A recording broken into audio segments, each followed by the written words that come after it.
G'day, I'm Bianca Tarrant, co-founder of Our Cow, and welcome back to Paddock Talk, the podcast that takes you behind the scenes of Australia's fastest growing meat subscription service. But more than that, it's a podcast about people, about farmers, families, and food. If you tuned in last time, you'll know we shared the wild early ride, how Dave and I left FIFO life behind, we bought our first farm, and we ended up broke, living in a shed with no running water, a garden hose for a shower, and a dream we weren't ready to let go of. In this episode, we're picking up where we left off. From the butcher shop that nearly drowned us, literally, during the Christmas floods, to the lease we took on that almost broke us. We'll talk about what it really takes to scale Our Cow, the risks we took, the pressure we were under, and why we kept going, even when it felt like everything was stacked against us. Let's get stuck in. So, David, last time we chatted on the podcast, we were just talking about the early journey of Our Cow. We'd taken on the lease of the Corokai butcher shop. COVID had just kicked off. Things were quite manic.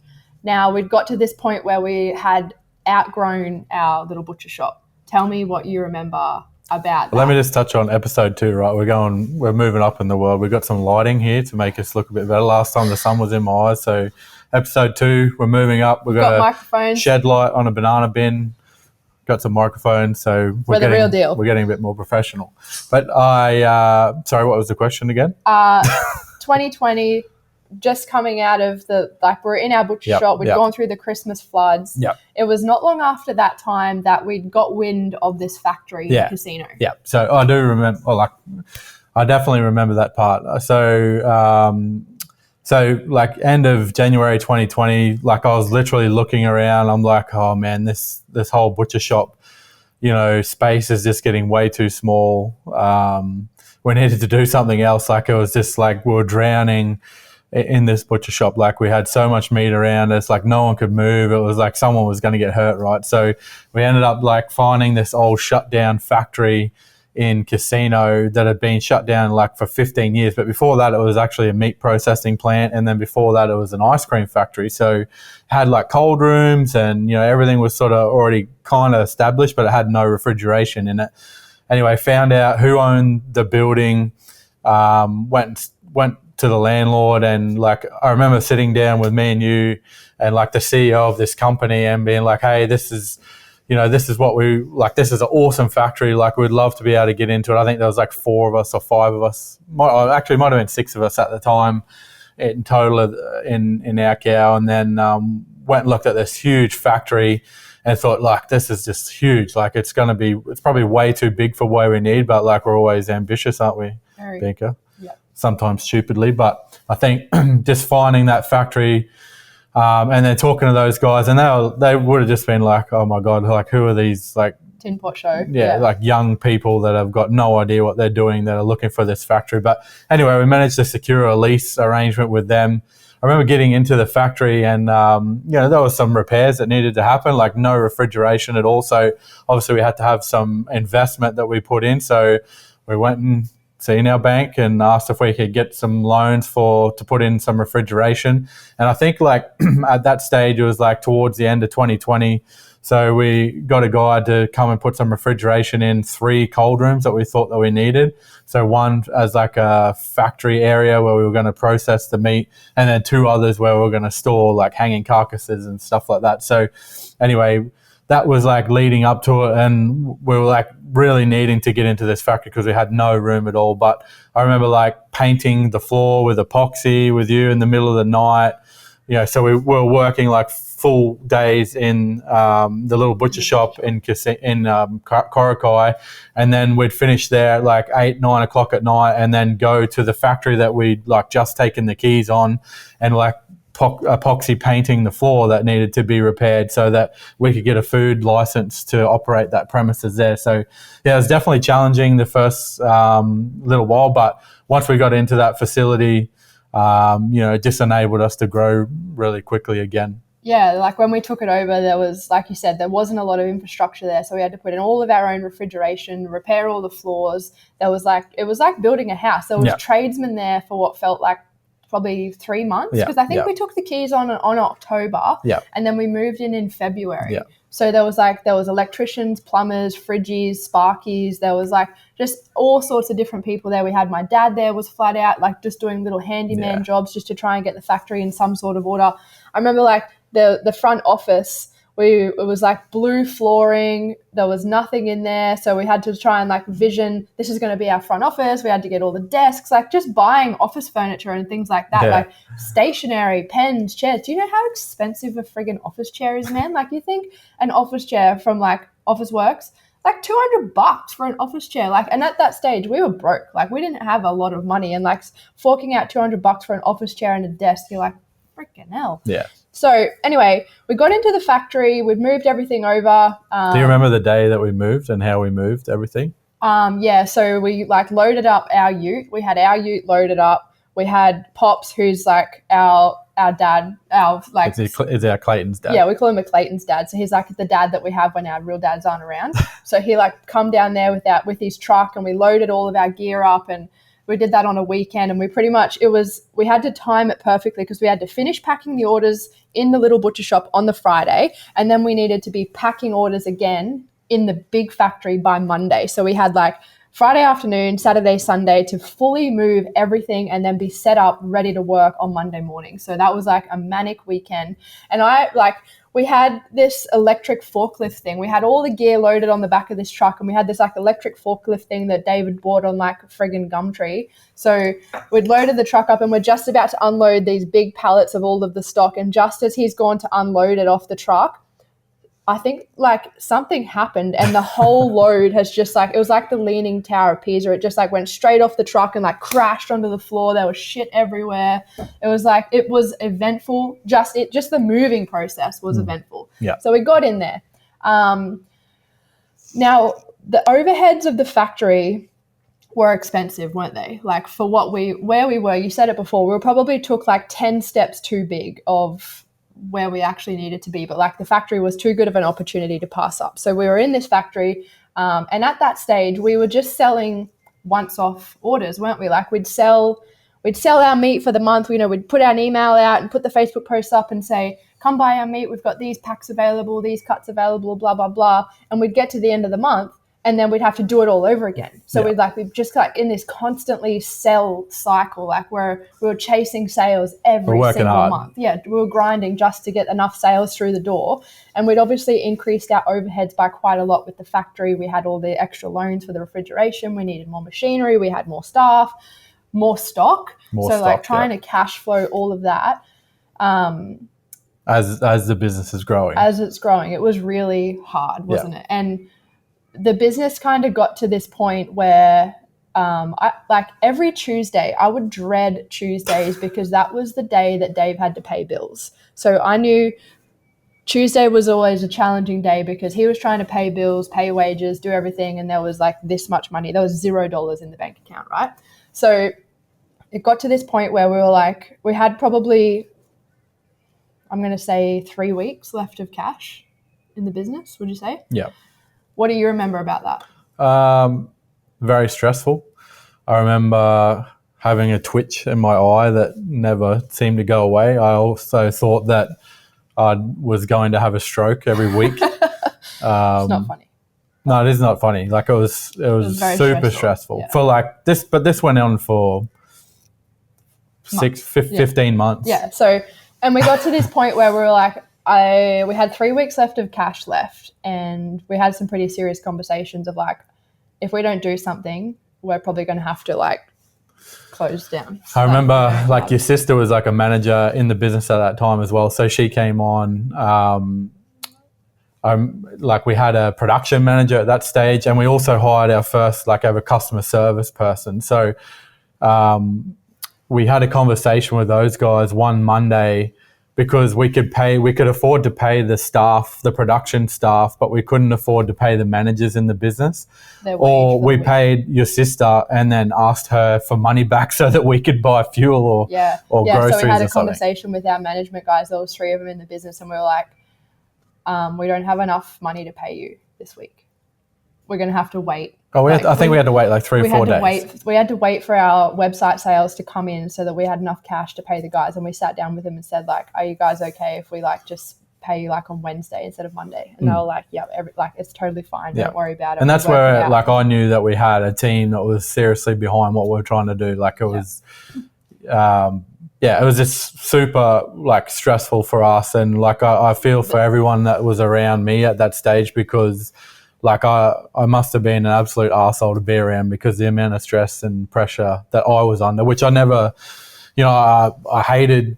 I didn't want to put that down on everybody else, but it was really stressful. Yeah, I think like you probably did a good job of trying to keep that away from me a lot, because I was like obviously trying to be positive and sell the story and be on Instagram and like market our business, market our products, and in the background like we've got some shit going on. So it was at that point that we came up with what we called Operation 300.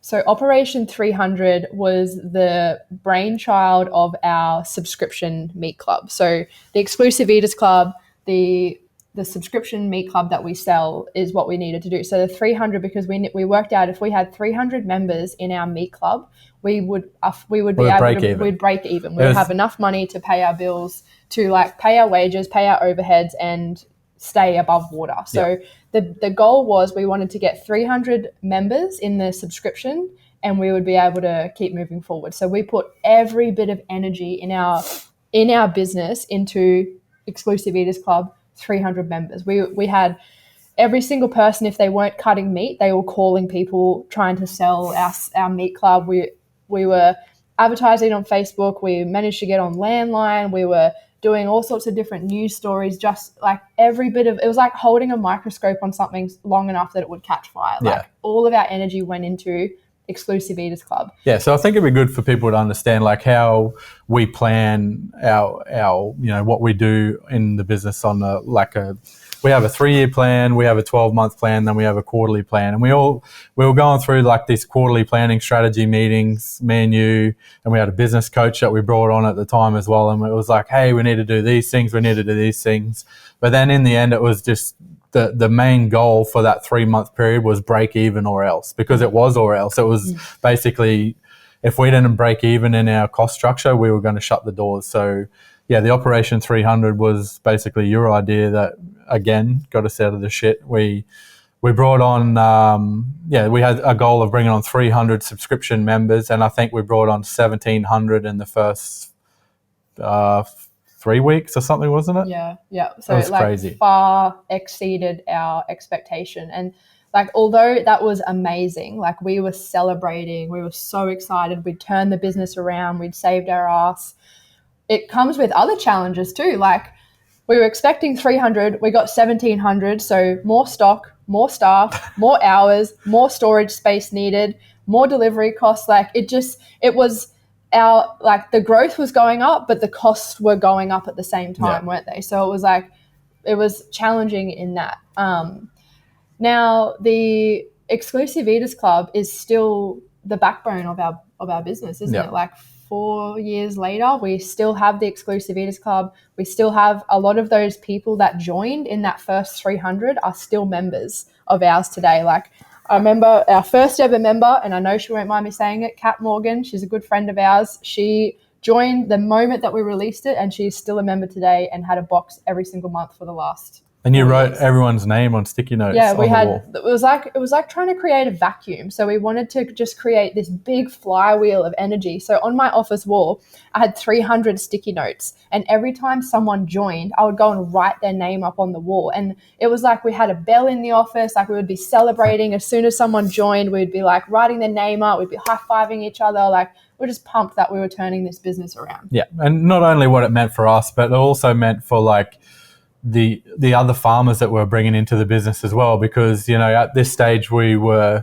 our sales were pretty steady, but we weren't covering our costs. And then all of a sudden we had this big jump in subscription members that came on, and then we were able to go out to our farmers and say, hey, like bring more farmers on. And then obviously the guys that we did have, asked them for more stock, and then it enabled them to be able to scale their businesses as well. So it was it was really exciting times for us. Like I remember going out to a lot of our farmers' places and saying, hey, we had this subscription model that we were going to start. And, they were keen and on board with it as well, because it enabled us to be able to plan how much stock that we needed each month, how many subscription members we had, like what meat we had to cut, all these sorts of things. And, talk to these farmers about getting prepared to start to ramp up their production of their livestock operations as well. Yeah, and it's interesting that you talk about that, because there's been a lot of farmers do the paddock to plate thing. Yeah. Like a lot of farmers have always done it. There's farmers that still do it now, but more and more, actually. A lot more. And I really think there's two sides. So I think that we've really blazed a trail for this paddock to plate model. Like there was people doing it in the past, but to do it at the scale, to have the delivery partners, to have the refrigeration network, to the even just the e-commerce side of things has come a long way over the last couple of years. But there's a difference between selling your own beef and selling your own beef off your own farm, and then doing what we've done, which is the vision for us was always about other farmers. It wasn't just about our farm and our produce and what we could do for us. It was like, what can we do for other farmers as well? So I think there's a difference between the other paddock to plate models where farmers are selling their own, and then what we've done is selling other people's produce as well. Like it's more of like a network of farmers. I wouldn't say it's a co-op, but it's more of that kind of model. Yeah. And I think when the difference is again, like when you have these smaller paddock to plate models that sell their own beef, they're using a butcher shop exactly like what we were versus what we are now. There's a massive risk in that, isn't there? 100%. And the challenging part is, and we talk to a lot of these other farmers that do their own thing, is they say, we're in this position where our butcher says that we're too big for them. But or they get to a point where they get some early sales, exactly what we did. There's all this excitement. It's so much fun, and like it's exhilarating. It's like I think it's like worse than drugs. Like the adrenaline rush of creating something that actually gets momentum it's worse than being a drug addict in my mind, because I don't really know, but heroin might be worse. Who knows? But maybe. So anyway, it's this adrenaline rush that you get that it just continues to build you up, and you always seem to chase it, and then you basically get to this point where you're like, okay, the third party operator or the butcher shop that I'm, getting to cut up my bodies of beef is like getting a little bit busy for them, and then all of a sudden you have to make some investment decisions that they're going to take risk. Like you got to put everything on the line again constantly to be able to get to the next step and the next stage. And I think, there is other competitors that we have that just basically drop ship meat from a meat wholesaler somewhere into a factory in Sydney. They have no risk. But in the manufacturing business of like what we are, there's always continuous investment. There's continuous risk, because you've always got your overhead costs that are continuing to continuing to go up. So it's definitely it's a not challenge. For everybody. No, it's not for everybody. And I think that's why a lot of these other paddock to plate businesses stay at the size that they do, because they're not prepared to take that risk. It's scary. It is scary, and it's exactly what you spoke about before. Like you don't sleep, you stress yourself to the point of nearly having a freaking stroke. Like I don't know how we're not divorced, to be honest, even though we're not married. Like the stress that you put yourself under it's not for everybody, and you have to be comfortable with that amount of risk and to be comfortable to be under that amount of pressure like constantly. There's always an underlying level of stress and pressure, no matter in any business. I imagine it's just the level that you're prepared to go to make something work or push through the challenges that are in front of you. So I think if it was just about me and Bianca selling our own beef, we probably would have gave up years ago, because like the challenges of it are super hard.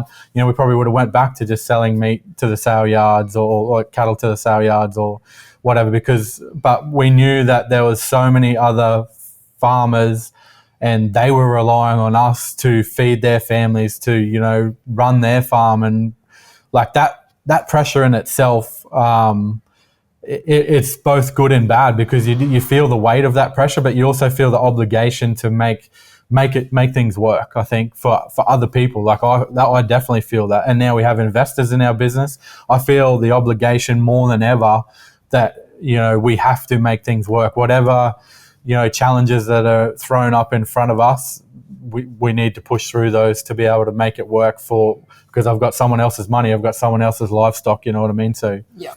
And I think we've spoken about it a few times, but being under that amount of pressure and fatigue as well. I think one of the benefits that we both got out of working in the mining industry was we were so used to working under immense pressure and immense fatigue. You're working 14, 15 for yourself. You were doing 16-hour shifts, night shifts, 7 days of night shift, and very little sleep. Yeah. So you just get used to being in this state of unimaginable fatigue. Yes. So that wasn't new to us, to be working night shift, day shift, little sleep, ridiculous amounts of pressure. I think that was a benefit that someone that works a 9-to-5 corporate job, they would not be able to withstand that amount of pressure and that amount of fatigue, I don't think. Yeah. So, I think we do speak to a lot of other paddock to plate businesses, and it is that tipping point of you either take the risk and you go all in like what we did, and you say it all the time, you put your balls on the line, you're going all in, you're really going to make this work, or you sit back and you stay at the size that you are and you sit and you have a comfortable business. Yeah. You have a nice, comfortable business that offsets your farm. A lot of people that do the paddock to plate thing, they probably come from generational farms where their farm was handed down to them. They probably don't have the financial burden that we did, and they don't have to make it work. It's okay if the paddock to plate thing doesn't work because they've still got a farm that they own and parents that can back them and all that sort of stuff, whereas we didn't have that luxury. So everyone's situation is different, and I think that's what drives people to success and what sort of life that you want to live in. I think us being aligned on that as well, often you get partners or people in business that, or especially husband and wife on farm, where they have different views on the world and different risk appetites. Whereas I'd say we're both very risk adverse. We're both comfortable with a lot of risk, both comfortable with a lot of debt. We're very ambitious and all that sort of stuff. So we align on that. I think that is obvious, sometimes can be a missing piece in businesses. Oh, especially with it, definitely, because one of the partners may not be prepared to take as much risk as the other one, and then obviously there's it's disconnected. And we've said that from the start. Is we didn't care if we ended up in a cardboard box as long as we had each other. That was the thing. Is that what you still think? Yeah, I still think that. Yeah, your voice was elevated then. I think I'm comfortable with that, and we always said we're young. We can start again if we had to. There wasn't that much on the line when we first started, was it? No. So we touched a little bit about it before, and I think we can talk a little bit about it before we wrap up this podcast. But not long after we went into Cowtown, our facility, we were in that predicament. The Exclusive Eaters Club obviously pulled us out of a pretty big hole that we were in. But like I said before, we were continuing to grow. Our costs keep going up. The growth kept coming with more and more and more costs. So we decided to bring on some investment in our business. Yep. And we did it in the way of crowdfunding. So tell me a little bit about what is crowdfunding and what... I have absolutely no idea how this eventuated. People say to me all the time, oh, that was such a smart way to be able to bring on investment into your business. It's an entrepreneurial way because crowdfunding was, when we first took some crowdfunding on, it was relatively new on the scene. There wasn't a lot of companies that had a financial license to be able to conduct crowdfunding at the time. And I think I seriously still don't remember now why we went down this route, but we thought that it would be a cool idea to have, investors that were customers and also farmers in a business that that had a purpose that they felt like they could own a part of. So that's the reason why I think in the end that we went down the crowdfunding route. And, it was definitely, it blew my mind, the interest that we had from crowdfunding investors and people that wanted to own a share of something that was going to make a change in the food and farming industry and make a difference for farmers. And I think, that just, it really took our business to the next level because we were then enabled to be able to invest more in machinery and equipment and the facility to be able to continue to produce, tons and tons of meat every single week to keep up with demand, really. I think one of the reasons that we looked at crowdfunding is because the banks didn't really favor us that much. So we really struggled to get any sort of funding from a bank because of the exponential growth that we were experiencing. Like, we were growing at rates that were just unheard of. And as a bank that's like very secure, needs a lot of security, that's like we had nothing to secure against. Risky as we had the only thing we had to secure against was our farm.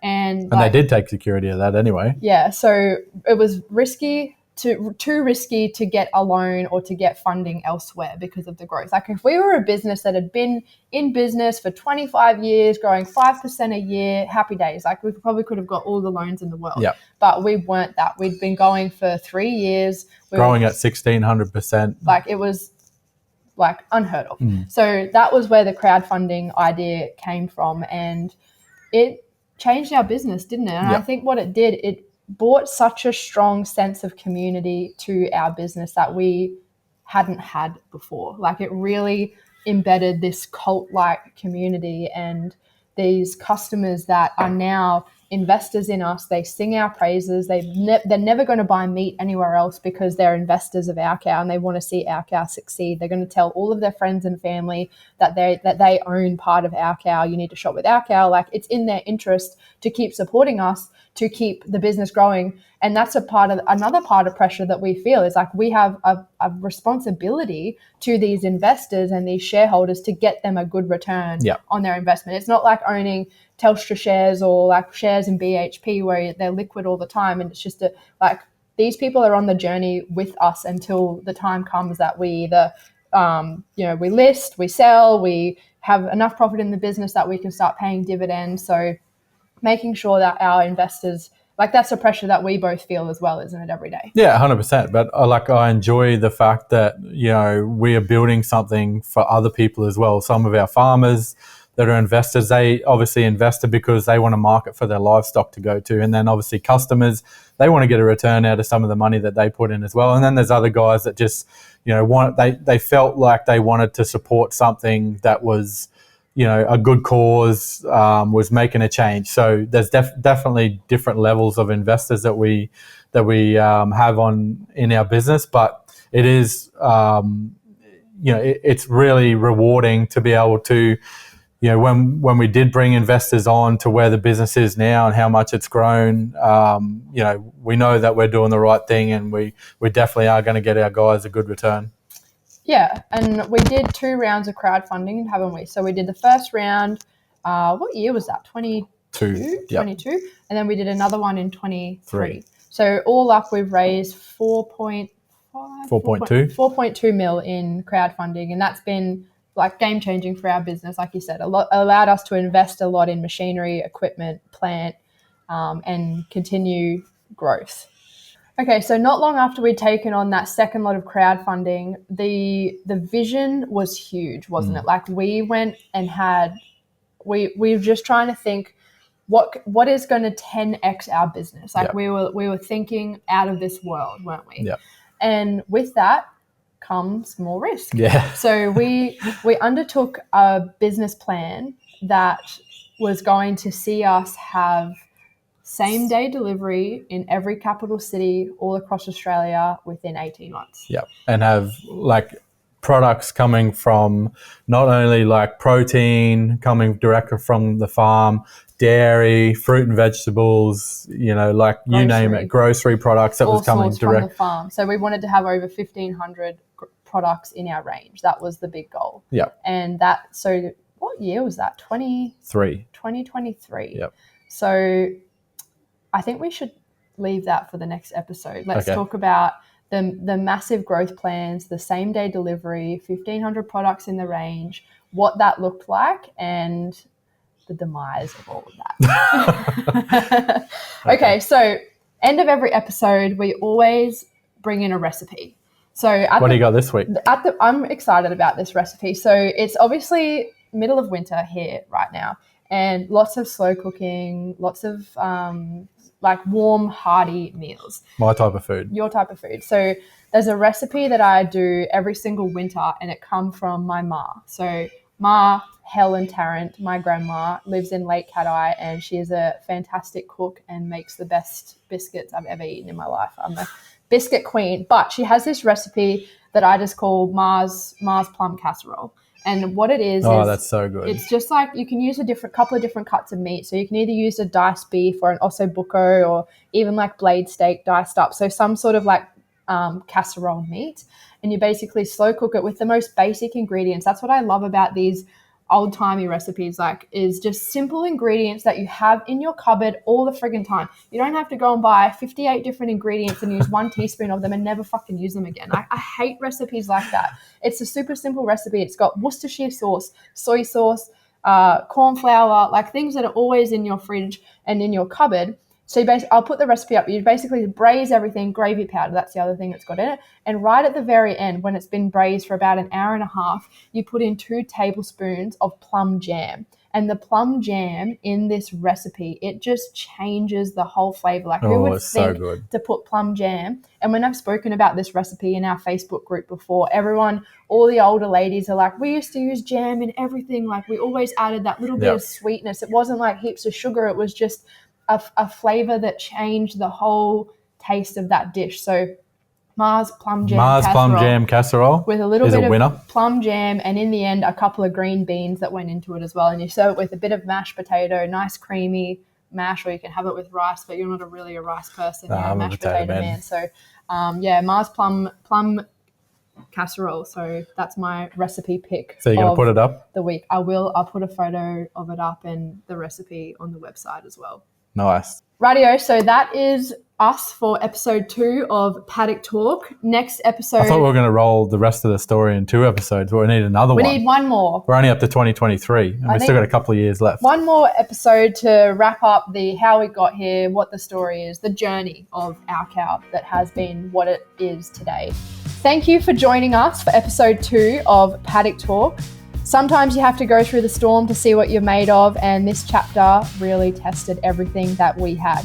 But it also showed us what's possible when you back yourself, your team, and your community. Don't forget to share the podcast if you're enjoying it. Next time on Paddock Talk, we're going to be talking about same-day delivery, 1,500 products, and what that looks like for us. Then the demise of all of that. Dun, dun, dun. See you next time. See ya.